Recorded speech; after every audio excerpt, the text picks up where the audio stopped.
The grand lobby of the luxury hotel gleamed with wealth.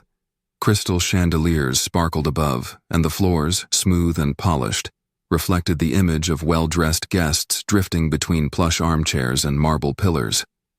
The air was thick with the hum of soft chatter, the clink of champagne glasses, and the soft thud of designer shoes on the floor. It was a place where everything had a price, and that price was high.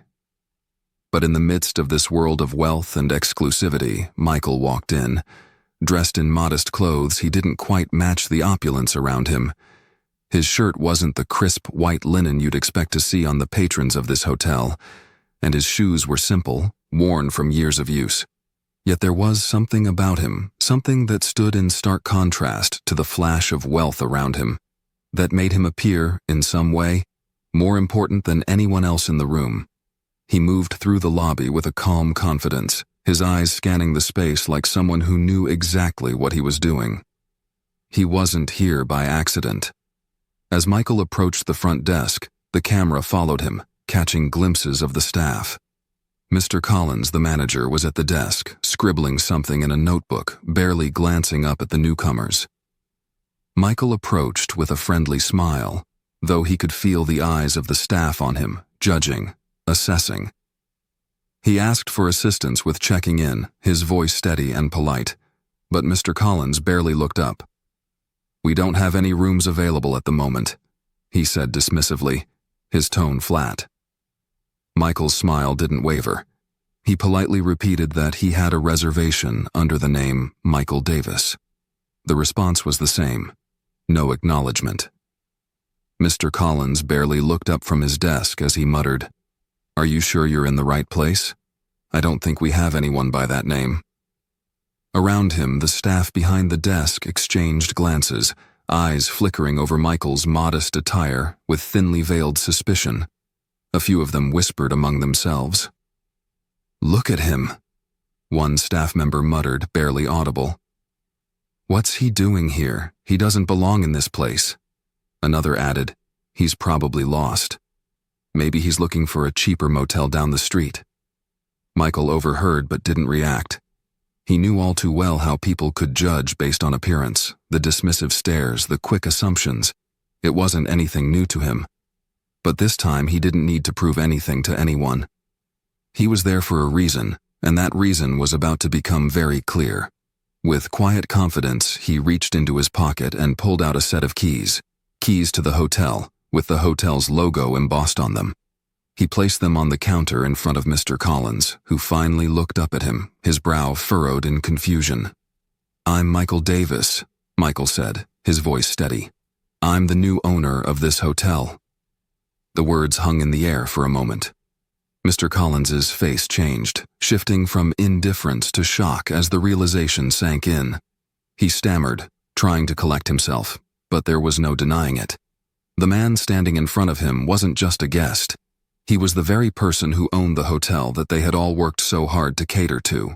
For the first time, the staff was silent. Their assumptions had been shattered. They had underestimated Michael, judged him based on his appearance, and in doing so, had missed the most important detail of all. The man they had ignored, the man they had whispered about. He was the one who owned the keys to it all. Michael's calm presence was a stark contrast to the growing tension in the lobby. He stood at the front desk, the faintest of smiles playing on his lips as he repeated his reservation. He had given the name Michael Davis clearly enough, twice now, and the front desk clerk's demeanor hadn't changed. The young woman, her eyes flickering nervously between Michael and her manager, Mr. Collins, had no intention of helping. "Sir," the clerk said, her voice polite but strained. "As I mentioned before, we don't have any rooms available at the moment." She didn't even glance at her screen as she spoke. Michael noticed the small tremor in her hand as she adjusted the paper in front of her, but he wasn't going to let that throw him off. "Please check again," Michael said, his tone unwavering. "I have a reservation under Michael Davis." He repeated the name as if nothing had changed, and in the back of his mind, he could feel the unspoken tension building. Mr. Collins, who had been standing at the side listening intently to the exchange, finally looked up from his desk, his eyes narrowing as he sized up Michael. The calmness in Michael's voice seemed to frustrate him. He had expected to deal with someone who would show frustration, maybe even panic. But not this man. This man, Michael Davis, remained poised. And that was enough to irk Mr. Collins.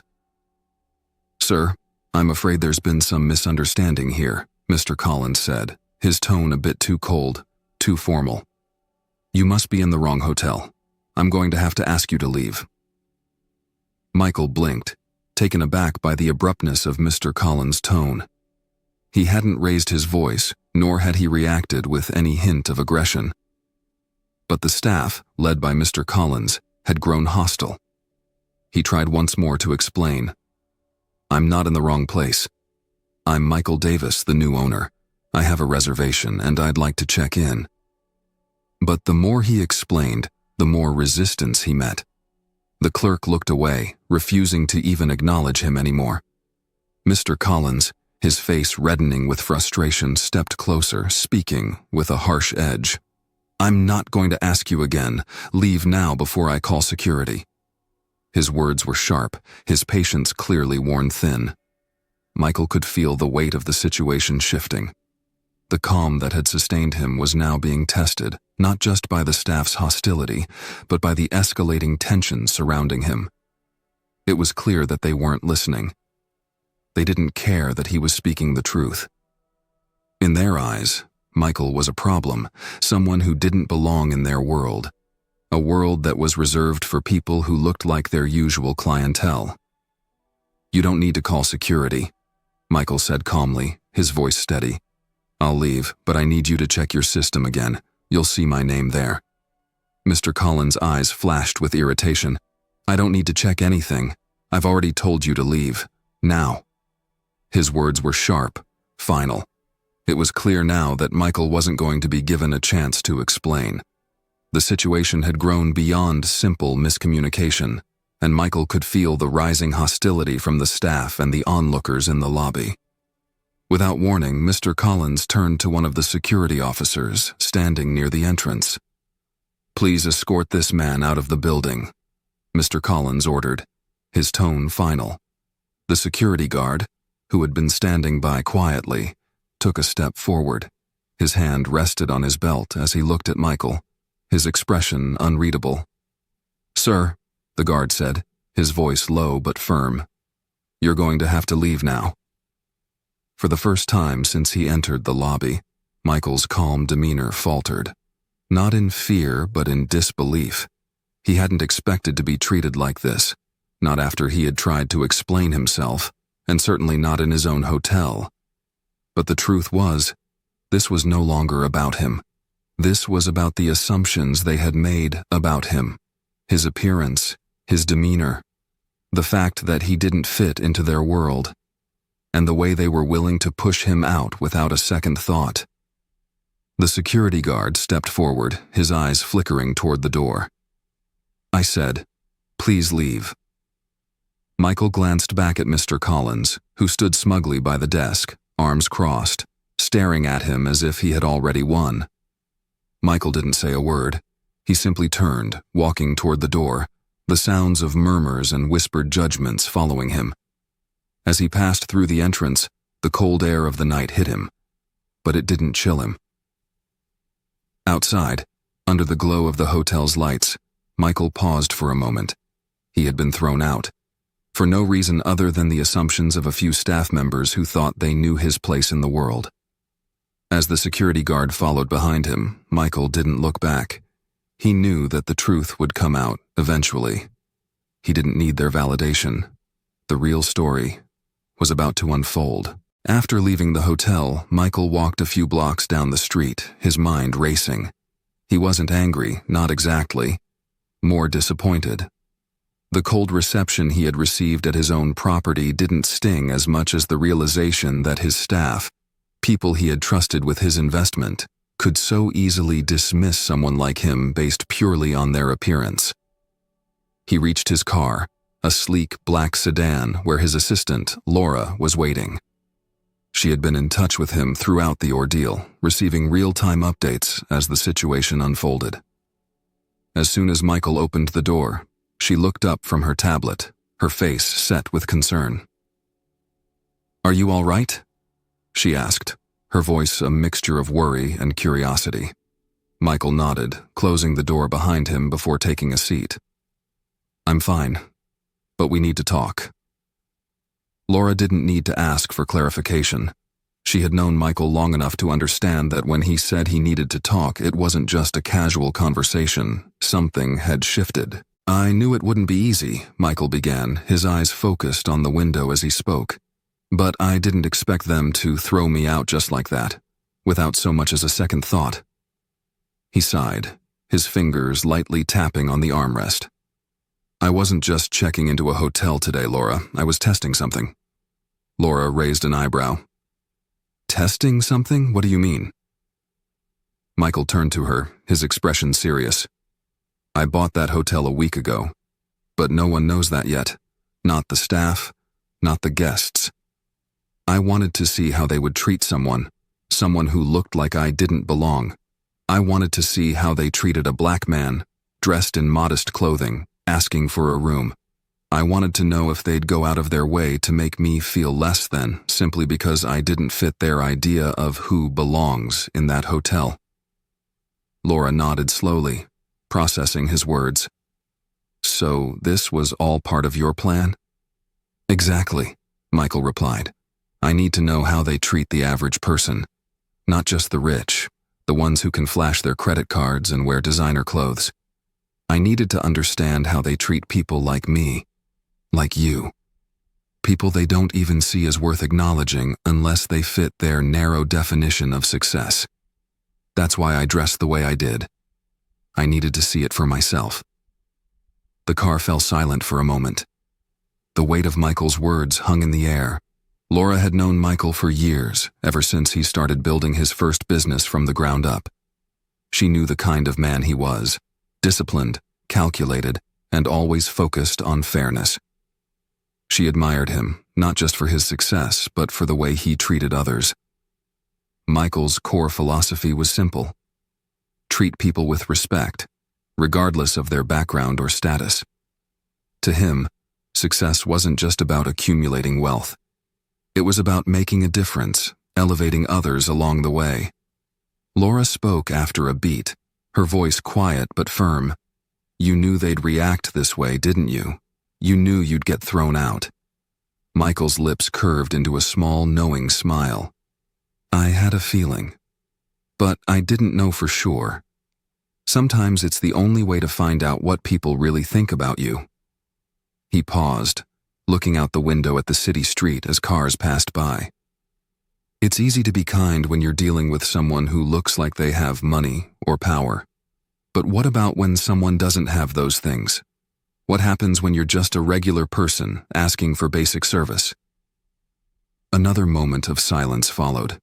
Laura could feel the weight of his frustration, but also the determination in his voice. She knew Michael's story, how far he had come.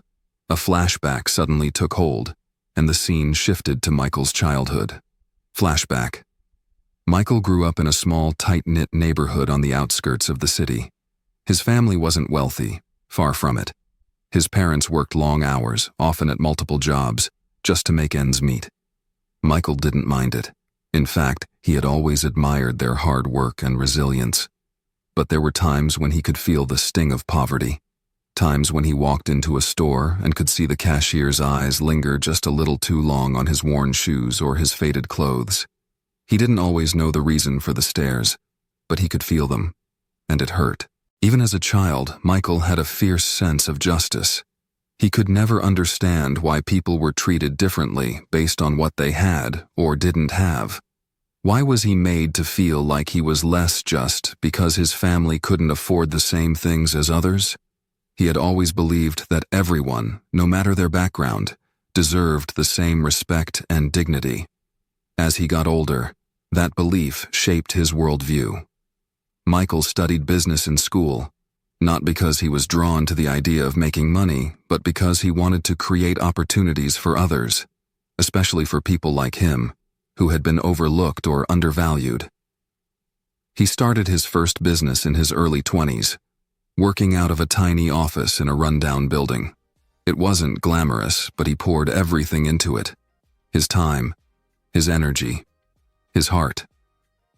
Slowly, the business grew. And so did Michael. Over the years, he expanded, acquiring more companies, making wise investments, and eventually building the kind of wealth that most people only dreamed of. But even as his success grew, he never forgot where he came from. He always remembered the feeling of walking into a room and being judged based on his clothes, his accent, or his background, and it made him determined to do things differently when he had the chance. Scene transition. Back in the present, Michael turned to Laura, his resolve clear.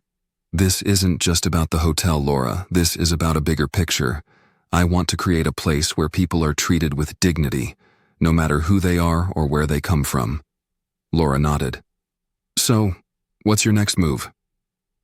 Michael leaned back in his seat, taking a deep breath.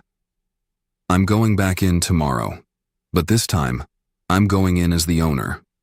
I'm going to make sure they understand that this hotel is for everyone, not just the ones they think belong. As the car pulled away, Michael looked out the window at the lights of the city. The challenges were far from over, but he was ready to confront them head-on. The journey he had started wasn't just about business. It was about changing the way people were treated, no matter their background or status. And that, to Michael, was worth more than any hotel or fortune could ever be. The following morning, the staff of the hotel gathered in a large meeting room. There was an uneasy tension in the air as they shuffled in, unsure of what the meeting would be about. For most of them, it was just another day at work. But for Mr. Collins, the manager, the unease was palpable. He had spent the entire night replaying the events of the previous day in his mind, wondering if he had made the right call. He couldn't shake the image of Michael, dressed simply but confidently, being escorted out of the hotel by security. It felt wrong. But how could he have known? As the staff filed in, Mr. Collins stood at the front of the room, trying to maintain his usual confident air. His eyes flicked nervously to the door as he awaited the arrival of whoever had called the meeting. He was expecting another typical corporate update, until the doors swung open. Michael walked in, a calm, composed presence. He was dressed sharply in a tailored suit, his demeanor dignified and professional. Behind him was Laura, his assistant, and two members of his legal team, who held a quiet but undeniable authority in the room. There was no grand announcement, no show of pomp. Just Michael walking into a room that had no idea who he really was. Mr. Collins froze, his face draining of color. The staff, who had been chatting quietly among themselves, fell silent at the sight of Michael. They didn't know it yet, but their world was about to shift. Michael calmly introduced himself. Good morning, everyone.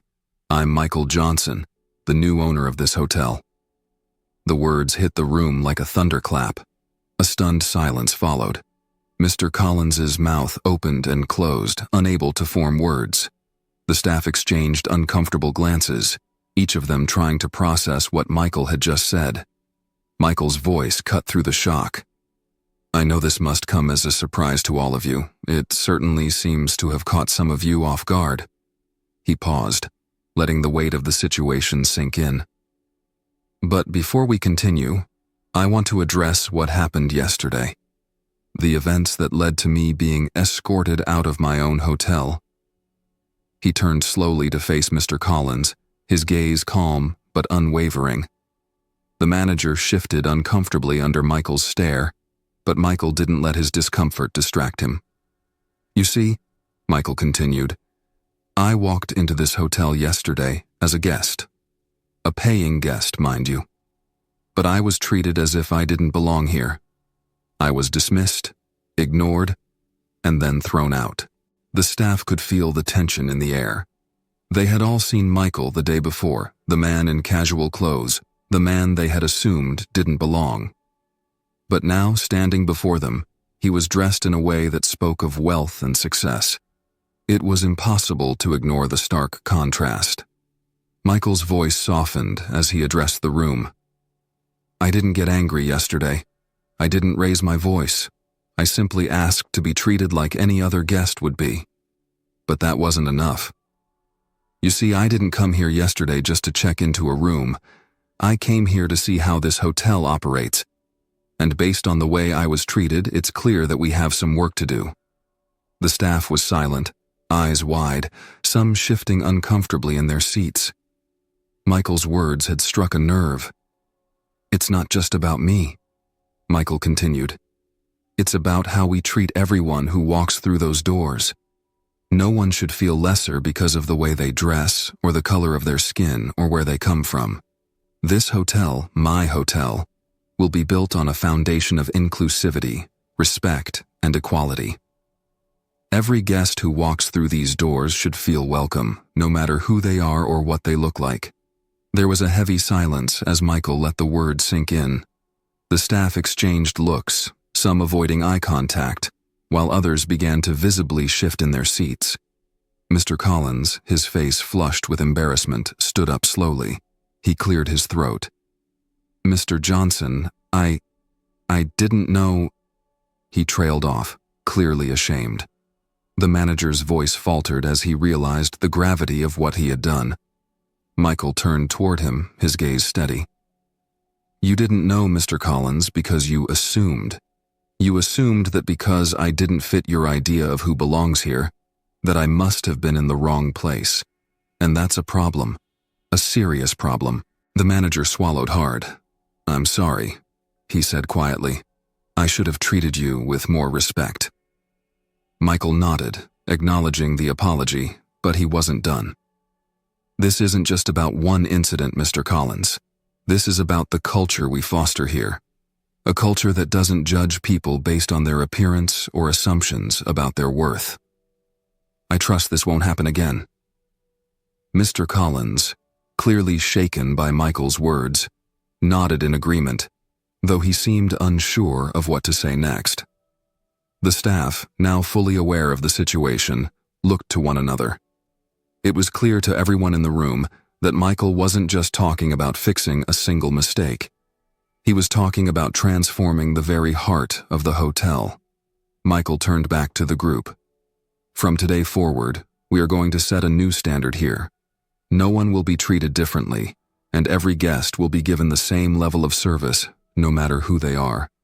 Our mission is to provide a welcoming, inclusive atmosphere where everyone feels like they belong. The staff sat in stunned silence. This was a turning point, not just for Michael, but for all of them. They had never considered how their biases, whether conscious or unconscious, might affect the way they treated guests. Now, faced with the truth, they realized how much work lay ahead of them. After a long pause, Michael looked around the room one last time. I know change doesn't happen overnight, but I'm here to make sure we start on the right path, and I expect each of you to do your part. As he turned to leave, Laura and his legal team followed closely behind. The staff remained in their seats, unsure of what to say or do next. But one thing was certain. Michael's message had been received loud and clear. The culture of the hotel was about to change forever. And it all started with a simple lesson in respect. The days following the staff meeting were charged with an undercurrent of change. Michael was determined to follow through on his vision of a hotel that embraced inclusivity and respect. He immediately set in motion a series of training programs for the staff, designed to address unconscious bias, customer service, and the importance of treating everyone with dignity, regardless of appearance or background. In the staff lounge, there was an air of somber introspection. Conversations were quieter than usual, and the usual buzz of gossip had been replaced with more thoughtful exchanges. I didn't even realize it until he said something. One of the junior staff members, Clara, remarked to her colleague as they sat together during their break. I just assumed he didn't belong here, but I didn't stop to think about why. It was like I was trained to think that way. Her colleague Mark nodded. Yeah, it's embarrassing. I don't think any of us really questioned our own assumptions. We were all so focused on the way people looked, or what they could afford, that we never stopped to consider that they might just be like anyone else. I feel awful, Clara admitted, her voice barely above a whisper.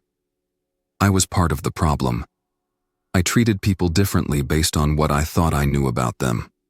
I'm glad we're changing things now, but I wish I'd done better sooner. Across the room, Mr. Collins, who had been silent for most of the morning, was engaged in a one-on-one conversation with Michael.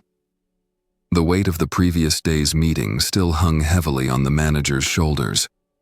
Though he had apologized in front of the staff, the real conversation, the one that would shape his future, had yet to take place. Michael stood in the manager's office, calm and collected, watching Mr. Collins with a look of understanding. The manager sat behind his desk, his face a mixture of regret and sincerity. "Mr. Johnson," Collins began, his voice trembling slightly, "I want to apologize again for my behavior. I can't tell you how much I regret the way I treated you the other day. I never thought I was capable of being that judgmental, but I see now that I was." Michael took a seat across from him, his expression softening. "I appreciate your apology, Mr. Collins. It's not easy to admit when we're wrong, especially in front of others.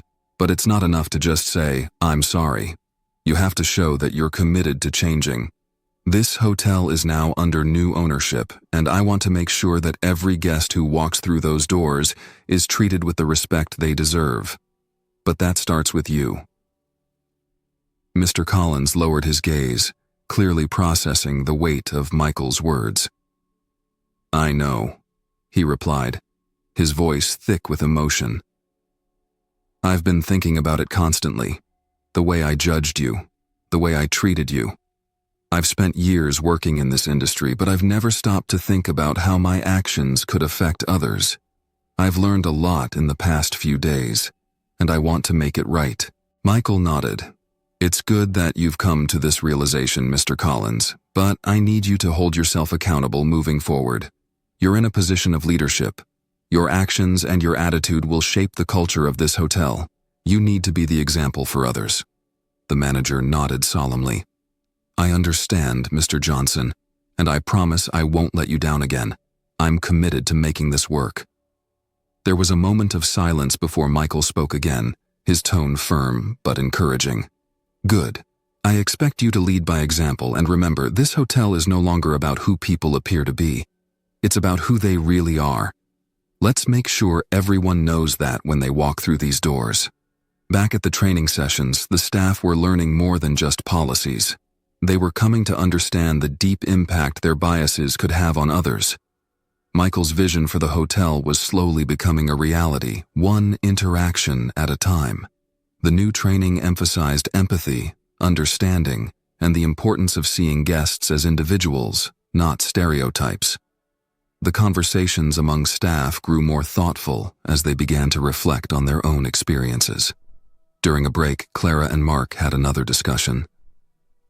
"It feels different now," Clara said, her voice more confident. "I'm noticing how I approach people. I'm trying to be more mindful, not just with guests, but with each other too. It's like I'm seeing people for who they really are, instead of just making assumptions based on what they look like." "It's not easy," Mark admitted, "but I can see the difference. I've already had a few interactions with guests where I treated them with more respect. I didn't assume anything, and I think it made them feel more at home here.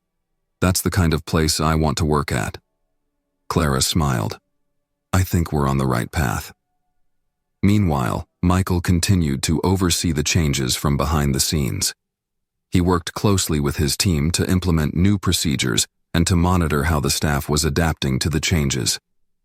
It wasn't always smooth sailing, but there was an undeniable shift in the atmosphere. As the days turned into weeks, the transformation became evident. The hotel's reputation began to shift. Guests who had once been treated dismissively for their appearance or demeanor now felt respected and valued. The staff, too, began to take pride in their work. recognizing that their efforts were contributing to something greater than just customer service. They were fostering an environment of inclusivity and mutual respect. But even as things improved, Michael never lost sight of the bigger picture. "This is just the beginning," he said one evening, reflecting on the changes. "The real work comes when we make this the new standard, not just for the hotel, but for the industry as a whole. It's about showing the world that people of all backgrounds deserve to be treated with dignity." As Michael sat in his office that evening, looking out over the city skyline, he knew the journey was far from over. But the progress he had made and the impact it was having was proof that change was possible. And sometimes, it only took one incident to make it happen. The morning sun cast a golden glow over the hotel's newly renovated lobby. The changes were immediately noticeable, subtle yet profound. Under Michael's leadership, the hotel was slowly but surely evolving into something more than just a luxury destination. It was becoming a symbol of inclusivity, respect, and a new standard for hospitality. "Good morning, everyone." Michael greeted the staff with a warm but determined smile. He stood in front of the hotel's main conference room, ready to address his team. Today was important. The company had reached a pivotal moment where its future would be shaped by the actions of those present in the room.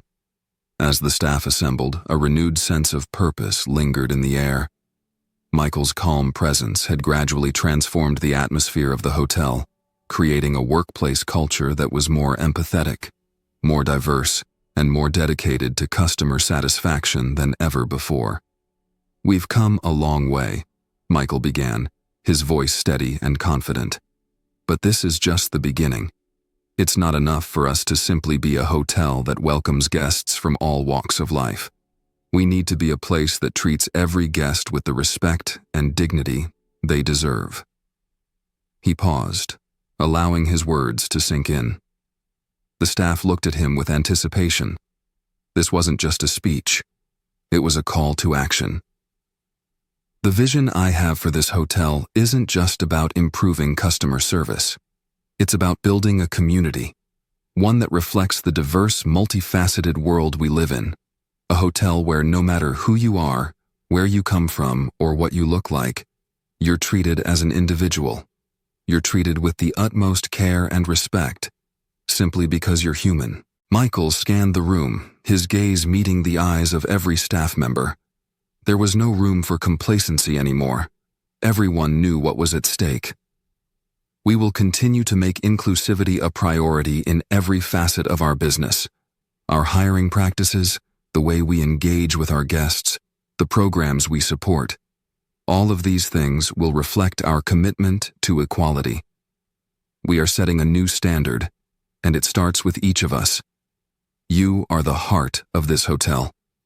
You shape its culture. Together we will make this place not just a luxury experience, but a sanctuary for everyone who walks through these doors." The staff listened in rapt attention, nodding with understanding. For many of them, it was more than just a message about better customer service. It was about living up to a set of values they hadn't fully understood before, values they now realized would not only benefit the guests, but also enrich their own lives. As Michael's vision took shape, the changes began to ripple throughout the hotel. The first step was to diversify the hiring process. Michael worked closely with the Human Resources Department to ensure that the staff reflected the world outside the hotel's walls.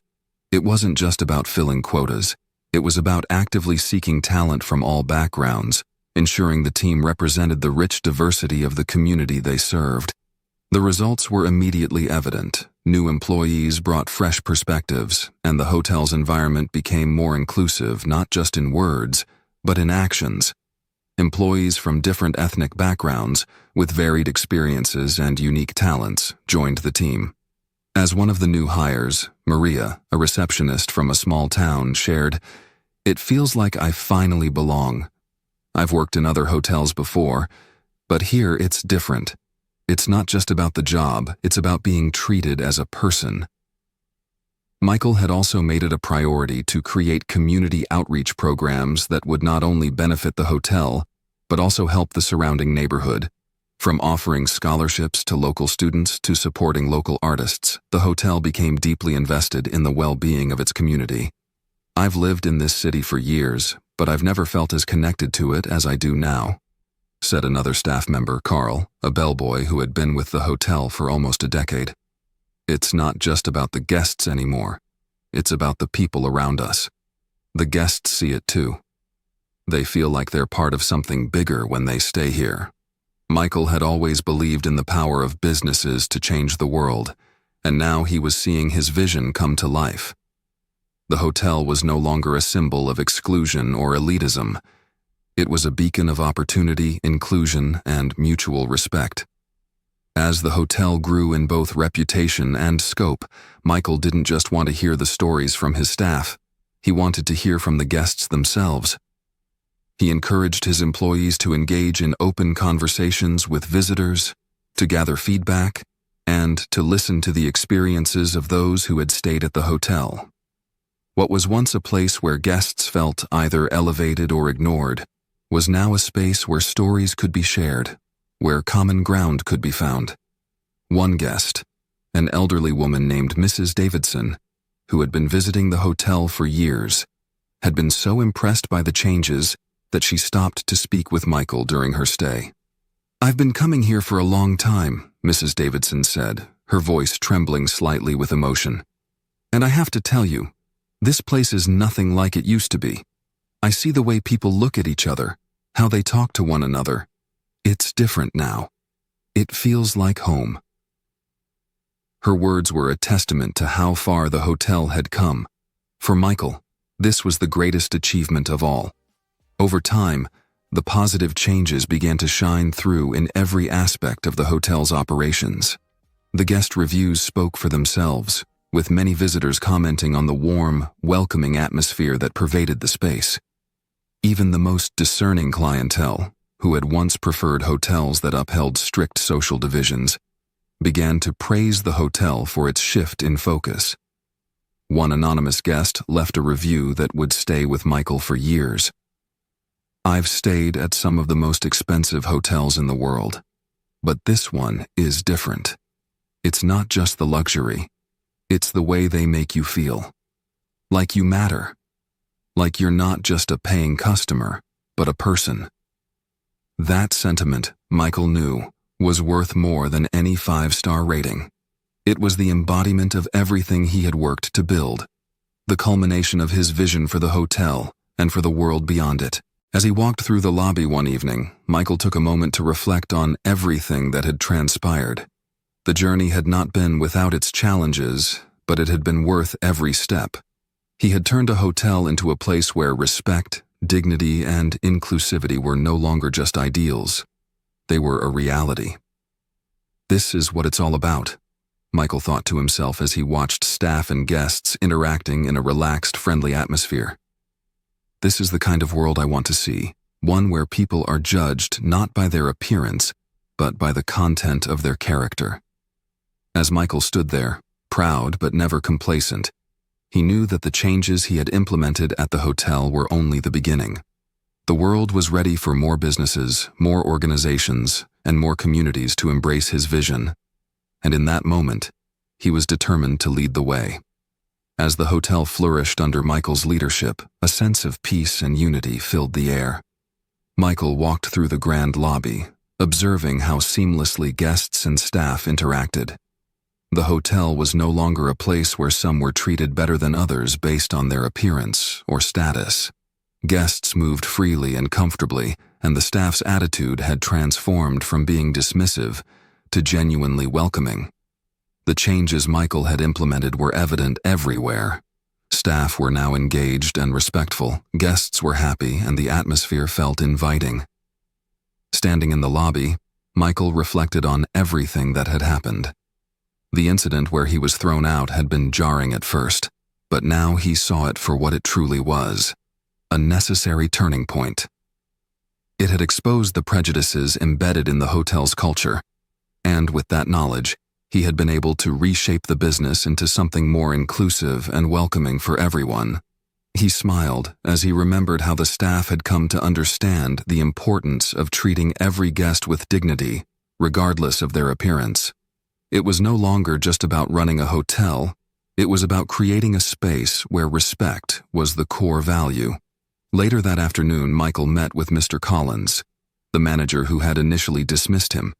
Mr. Collins, now visibly remorseful, apologized for his actions. Michael accepted the apology, but with a strong message about accountability and growth. "We're all learning," Michael said. "This isn't just about being perfect. It's about growing. I see that in you, and I see it in all of us." Mr. Collins, humbled by the experience, acknowledged the change that had taken place within him and the hotel. "It's been a wake-up call," he admitted, "but I'm proud of the changes. I've seen how people are treated differently now, and it feels right." Michael nodded in agreement and added, "The work's not done. It never is.